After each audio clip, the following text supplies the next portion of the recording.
God for my life. When I describe my life, I said to them, my life is a living testimony.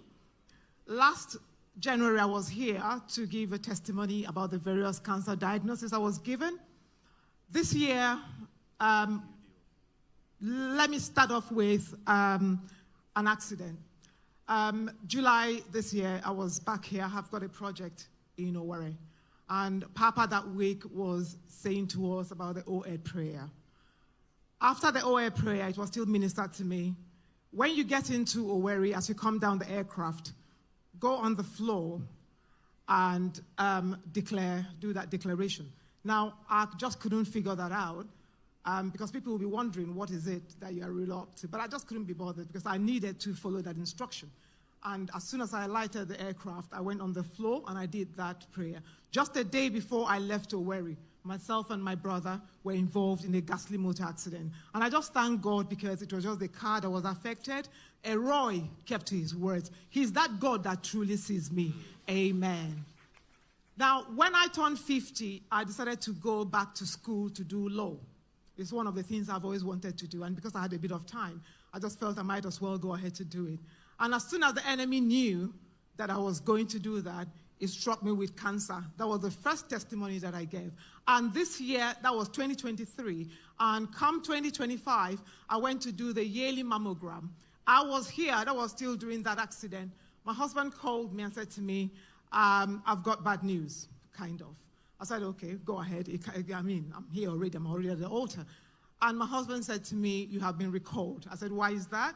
He first said to me, where was the first surgery? I said, it's the right breast. And he said to me, it's the left breast this time. And I said to him, listen, I will not settle for this. To start with, I'm not even in the UK. So do me a favor, call them back. Tell them I'm not in the country. But I need to listen before I can even accept another date. And the Lord said to me, you are currently fasting and praying. Do the 10 minutes dance. I said, no, let me increase it to 20. Because I know what happened when I finished my exams. That's just to round that up. And he said to me, for end of every dance, sow a seed. My husband called me on the Monday to say to me, they have given you an appointment. The appointment date that they gave me was the same day I was supposed to come back to the UK. And I came back to the UK. I just said to myself, this has really settled it. I came back to the UK that same day. I went from the airport straight to this. And I said to my husband, this is different. I'm not going to cry this time. I'm not going to cry like the last time. I'm not going to negotiate with the doctors. I'm going to come back out here with my Oakley. Pastor Jerry says, what prayer brings, prayer keeps. And he says, anything that is not of the Lord, that is planted in this body, will have to go. It's not subject to choice. I cannot be at the altar taking the Holy Communion, and my body will be riddled with cancer. That is not going to happen. The Lord has done it. He has perfected it. And Pastor Jerry keeps saying, it will end in praise. And before I left Nigeria, I sent a message to the Pray with Pastor Jerry. And that's what I always do. When I'm in some kind of difficulty or confusion, I just write him. I don't know whether he gets it, but I know he does, and I know he prays for me.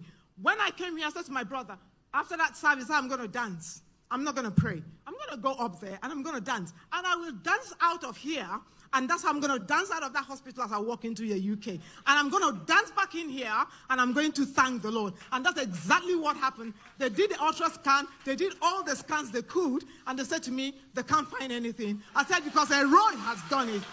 As if that wasn't enough, come October, my surgery site that happened 2 years ago opened. And I'm sitting and thinking, this cannot be right. Pastor Jerry, on the 6th of the 7th, was saying to us to shake it. He always says, shake it. Anything that's not of the Lord should come out. The surgery site that was open, I touched something that felt like metal, and I pulled it out, and it wasn't supposed to be there. I took a snapshot of it, and I called the nurse. I said, listen, this is here. And they said to me, you need to come back into hospital. This is 2023, and this has been lodged there since 2023.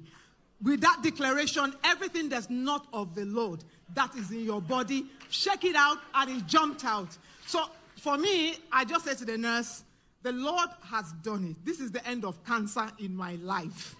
This is just to show you all that God is God. And when I started, I talked about going back to uni at 50. I was the oldest in my class. And it's so interesting because they just couldn't understand what I was doing. My seat was always in front.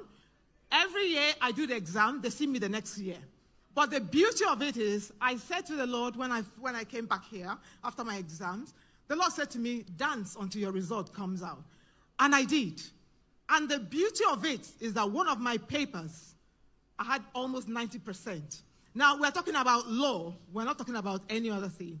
So I just want to thank the Lord because I have walked out of that university, City University of London, with a 2-1 at the age of 53. I've come back to say to this God, who continues to show me mercy, who understands that the world is watching. I have boasted with his name. And he said, affliction will not arise the second time. And he has kept his words. He's that Elroy, the God that truly sees me.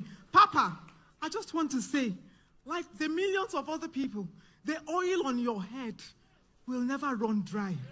You have so empowered us. You have energized us. When I walk out there, I say to them, my spiritual cover, my Papa is fearless. So there is nothing the enemy will throw at me that will come to pass. Amen.